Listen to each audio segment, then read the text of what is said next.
The growl cut through the clinic like a warning siren the moment the syringe came into view. Not loud, not violent, but deep and fractured.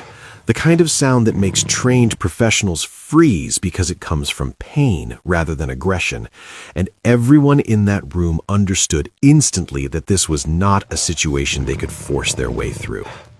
The German Shepherd sat rigid on the stainless steel examination table, blood soaking into his fur and dripping onto the metal surface below, his powerful body trembling as he guarded his wound with the last of his strength, eyes locked on the veterinarian's hand as if that thin needle were a weapon aimed straight at his heart.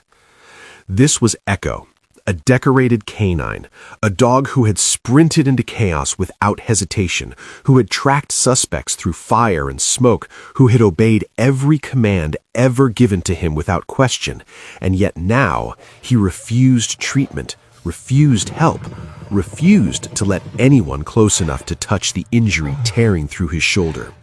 His vest was ripped and darkened with blood. The word police stretched across his back like a reminder of everything he had already given, and his breathing came in short, careful pulls, each one clearly costing him more than the last. Before we begin, don't forget to hit like, repost, or share. And I'm really curious, where are you watching from?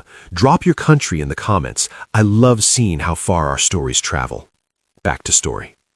The veterinarian paused, lowering the syringe just slightly, while her face tight with concern, while Echo's handler stood frozen beside the table, fists clenched so hard his knuckles had turned white.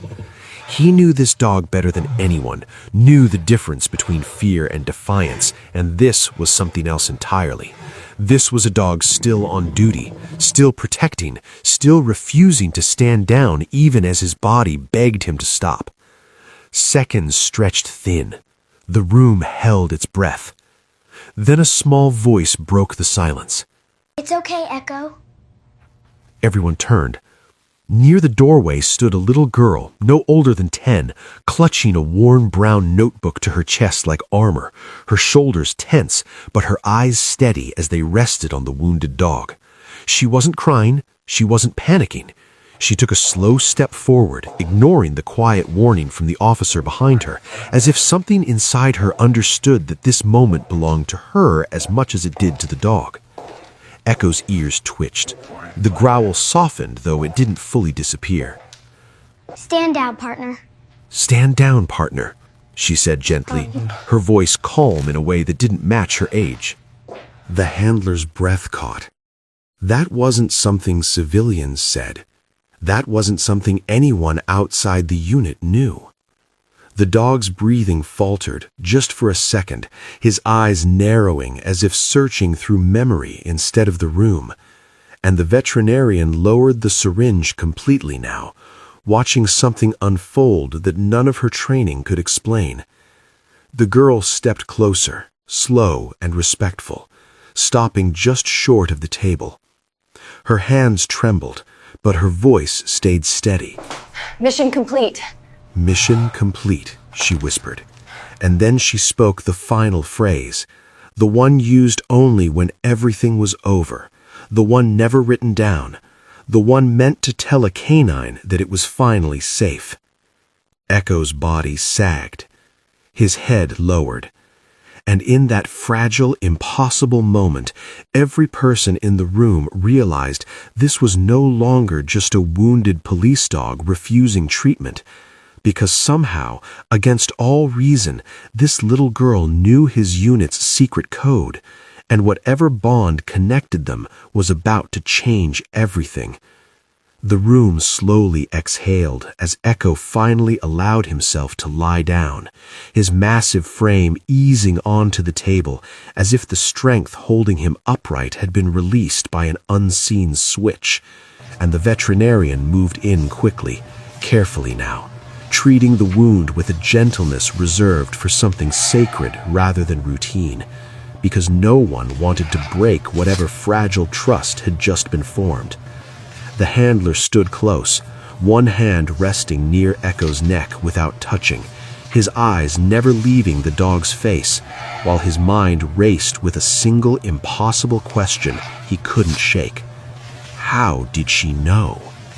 The little girl remained where she was, still clutching the notebook, her breathing shallow now that the tension had caught up to her, but her gaze never left Echo. When the veterinarian finally nodded and said he was stable, that the bleeding was under control and the danger had passed, the handler turned toward her, his voice rough and unsteadied as he asked the question everyone else was afraid to say out loud. "Where did you learn those words?" The girl swallowed, her fingers tightening around the notebook, before she slowly opened it and held it out, revealing pages filled with careful handwriting, drawings of paw prints, badges and dates written in the margins, like memories she refused to let fade. "My dad taught me," she said softly, and the room shifted the instant those words landed. The handler's face drained of color. Her father had been part of the same canine unit years ago, one of the handlers who never came home from a call that went wrong, a name etched into a plaque, a story told in quiet voices, a loss Echo had never truly recovered from. The girl took a step closer, tears finally spilling as she reached out and placed her small hand against Echo's neck, and the dog leaned into her touch without hesitation, a soft whine escaping his chest like recognition breaking through pain. "He used to practice with me," she continued, her voice trembling but strong. "He said if anything ever happened to Echo, I should tell him the mission was complete, because heroes deserve to rest too." Echo's tail thumped weakly once against the table. The handler turned away, wiping his face, because in that moment it all made sense. The refusal, the fear, the way Echo had stayed locked in duty despite the pain, because this dog wasn't just injured, he was waiting for the one voice that could release him from a promise made long ago. As the treatment finished and the room settled, Echo's eyes slowly closed, his breathing finally deep and even, his body at peace for the first time since the injury. The girl stayed beside him until the end, whispering stories her father used to tell, stories of bravery, loyalty, and coming home, and every word seemed to stitch something back together that medicine never could. When she finally stepped away, the handler knelt in front of her, his badge catching the light as he spoke quietly. "You didn't just save his life today," he said. "You gave him permission to stop fighting." The girl nodded, tears sliding down her cheeks as she looked back at Echo one last time. "He already saved mine," she whispered. And as the clinic lights dimmed and the door closed behind her, Echo slept peacefully, not as a police dog on duty, not as a weapon or a tool, but as a partner who had finally been told the truth he needed most, that his mission was complete, and he was never alone. This story touched millions of hearts. Did it touch yours? Let us know with a like, comment your country name, and subscribe or follow for more amazing stories like this.